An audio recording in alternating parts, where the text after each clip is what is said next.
Pertanyaan pertama datangnya dari Risma dari Bandung. Assalamualaikum warahmatullahi wabarakatuh. Assalamualaikum warahmatullahi wabarakatuh. Semoga Buya beserta keluarga diberikan kesehatan dan kekuatan untuk terus berdakwah. Amin ya rabbal alamin. Amin ya rabbal alamin. Mohon izin bertanya Buya. Saya mendengar ada himbauan prosedur khusus bahwa jika seseorang meninggal dengan keadaan terkena COVID-19 atau virus corona, dilarang untuk memeluk, mendekati, tidak disambut keluarganya. Bahkan tidak diperbolehkan untuk memandikan jenazahnya. Jenazah akan dimasukkan ke dalam body bag, ditayamum di atas balutan plastik dan dikebumikan. Bagaimana pandangan Islam menyikapi hal tersebut? Dan apakah zaman Rasulullah SAW juga ada tayamum untuk jenazah? Mohon jawabannya Buya. Terima kasih. Bismillah. Yang pertama adalah kepada keluarga atau siapapun yang tertimpa ujian. Jika itu adalah dari ahli la ilaha illallah, maka ketahuilah tidak ada ta'un yang Allah timpakan. Ta'un itu wabah, penyakit yang Allah timpakan kepada ahli iman kecuali karena Allah ingin menjadikan dia mati syahid. Mati syahid, aman dari siksa Allah. Kembali kalau kepada hikam ibn al-istislam, serah. Jadi bagi yang meninggal dalam keadaan kena wabah semacam itu, wabah apa saja termasuk ta'unnya corona ini, virus corona, maka insya Allah orang-orang yang dari ahli la ilaha illallah itu dia mati syahid. Satu. Sampaikan kabar gembira ini kepada keluarganya agar tidak berlarut dalam kesedihan. Yang pertama. Yang kedua, jika ada orang meninggal dunia, kemudian ternyata ada virus yang nempel atau yang ada pada orang tersebut, dikhawatirkan menurut ahlinya, dalam hal ini adalah medis, akan menyebar dan menular kepada yang hidup, maka menjaga yang hidup itu sangat penting. Jika diputuskan oleh medis tidak boleh ada yang bersentuhan, ya jangan menyentuh. Karena tidak boleh bersentuh dan sebagainya, maka tidak perlu dimandikan dan tidak perlu diapa-apain, langsung dikuburlah. Ini pertanyaan bagaimana hukum dalam Islam? Begini. Jika ada satu jenazah yang tidak bisa dimandikan karena beberapa sebab, diantaranya adalah karena mungkin semacam kebakar kalau kena air tambah hancur, atau wanita yang meninggal tidak ada wanita yang memandikannya, atau tidak ada laki-laki yang mahram dengannya, ini termasuk yang sering dilupakan. Yang memandikan wanita hendaknya wanita. Jika tidak ada wanita yang memandikan, diambil dari mahramnya wanita tersebut.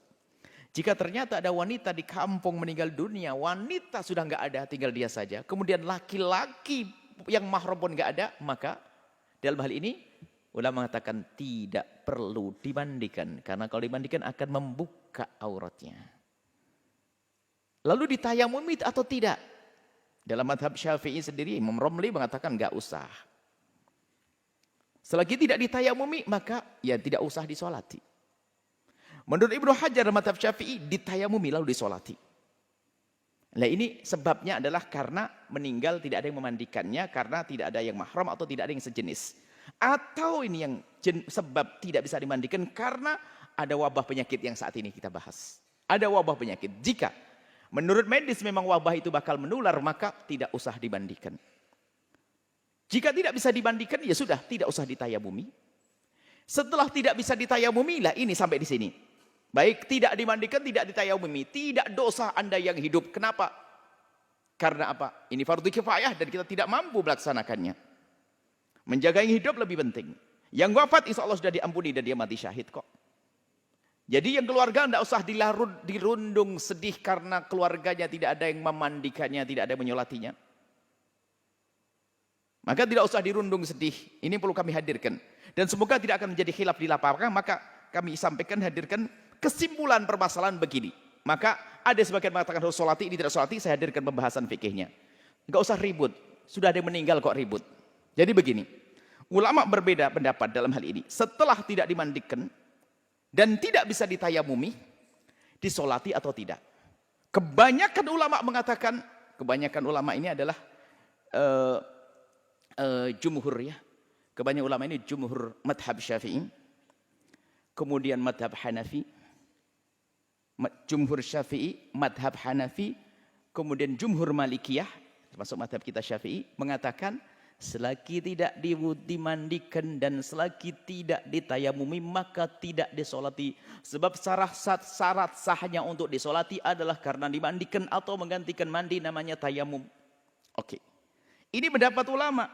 Kalau Anda ikut ini nggak ada masalah, maka maaf kena corona sudah dibungkus selesai dikubur. Kok kasihan? Nggak perlu kasihan, dia mati syahid. Tapi pendapat yang lain seperti sebagian dari mazhab Syafi'i, mutaakhir ulama Syafi'iyah ada, termasuk tadi kita ini mazhab Hambali. Artinya ada ulama termasuk dari mazhab Malik seperti ada sebagian Malikiyah. Artinya pendapat yang kedua, biarpun tidak dimandikan dan tidak ditayamumi, boleh disolati, sah disolati. Dan ini biarpun bukan menurut jumhur ulama Syafi'iyah, kami cenderung mengarahkan ke yang ini. Kenapa? Agar terhibur yang hidup. Jangan sampai sudah kena musibah, saudaranya kena corona, kemudian tidak ada lagi yang menyolati gara-gara tidak dimandikan. Jangan sampai sedih di atas sedih. Maka biarpun ini pendapat lemah dalam mazhab Syafi'i, akan tapi tujuh mazhab yang lain, maka biarpun tidak dimandikan, kemudian tidak ditayamumi, maka disolati. Ini menurut pendapat. Tapi kalau Anda ketemu orang yang keras pendapat tidak disolati karena tidak dimandikan, ya sudahlah, terserah. Yang penting jangan ribut. Ini yang kami hadirkan di lapangan supaya tidak bisa ribut. Yang tidak disolati nggak ada masalah. Nggak dosa kita karena apa? Tidak memenuhi syarat untuk bisa disolati. Lalu yang menyolati apa? Ya, kita kan kalau ittaqullah mastata'tum, kalau takut kepada Allah kita menjalankan perintah semampunya. Yang mampu disolati, nggak mampu dimandikan, dimandikan. Nggak bisa memandikan, ya disolati. Biarpun itu lemah dalam mazhab Syafi'i, tapi dalam mazhab lain dianggap sebagai pendapat yang perlu ditonjolkan hal ini. Artinya dalam hal ini ada dua pendapat besar, Anda tidak usah ribut. Yang kena corona, semoga Allah menjaga kita dari penyakit itu. Yang kena corona, yang sudah meninggal dunia, kemudian takut wabah menular, sudah langsung dibungkus, tidak usah dimandikan, tidak usah ditayamumi. Kalau mengatakan itu pendapat ulama mengatakan tidak disolati, nggak ada masalah. Tidak disolati. Tapi bagi yang mengatakan mengikuti mengadakan diri solati. Adapun cara mensolati dan menguburnya nggak usah dibawa pulang ke rumahnya. Di mana tempat penguburan yang tercepat, biar wabah tidak mengganggu yang hidup. Jadi dikubur di mana saja sudahlah. Sama, bumi Allah tuh sama, dikubur di sana sini. Kalau ahli surga ya ahli surga. Bukan kalau dikubur di kota langsung masuk surga, kalau di hutan langsung masuk neraka, nggak ada. Nggak usah perlu dilihat si fulan. Kalau dilihat nggak langsung gara-gara dilihat kemudian dia menjadi hidup lagi juga enggak kok. Biarkan sudah dikubur secepatnya. Kemudian cara mensolatinya mungkin ya biarpun tidak dimandikan dan tayamum, ikut pendapat yang mengatakan disolati, cara mensolatinya sudah secepatnya di situ. Dirawat secepatnya. Disolati berapa orang? Kalau tidak sempat disolat di situ, disolati di atas kuburnya. Kalau mungkin khawatir kita kena wabah karena ini mayat masih ada, setelah dikubur, disolat di atas kuburnya. Dan ini pernah Nabi menyolati seorang wanita ajus yang pernah meninggal, Nabi tidak tahu, Nabi ke kubur, lalu Nabi sholat di atas kuburnya. Sholat jenazah. Kalau tidak begitu, dengan sholat gaib, Anda dari jauh. Sholat gaib ini adalah ada menurut jumhur ulama selain mazhab Hanafi. Artinya ini pendapat ulama mudah. Jadi kami lebih senang untuk menyampaikan, ngikuti yang mengatakan dilakukan sholat agar yang hidup ini terhibur. Jangan sampai sudah mendapatkan musibah, tidak ada yang menyolati bapaknya, tidak menyolati saudaranya. Tapi tetap disolati. Disolati menurut pendapat ini. Ini sah. Ini pendapat para ulama. Maka mohon agar hal-hal macam ini enggak jadi bahan ribut lah sana sini. Yang menyolati silakan nyolati, yang enggak. Yang jelas, yang hidup harus dijaga. Adapun dia yang mati dalam keadaan kena wabah ini, insya Allah mati syahid dari ahli la ilaha illallah. Dan semoga Anda semuanya sehat lahir Anda.